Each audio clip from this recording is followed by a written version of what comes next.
ito na naman yung plantasyon ko ng mga spring onion.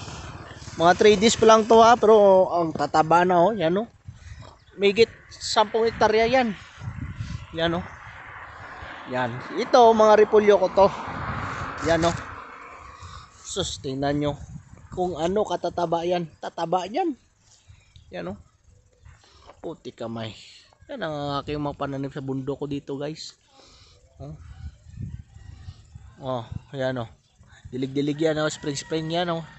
Spring onion yan.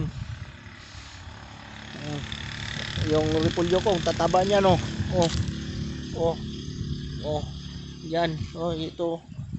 Oh. Yan oh. Yan. Yan. Yan, yan, yan, yan. 30 hectares yan. Grabe niyan.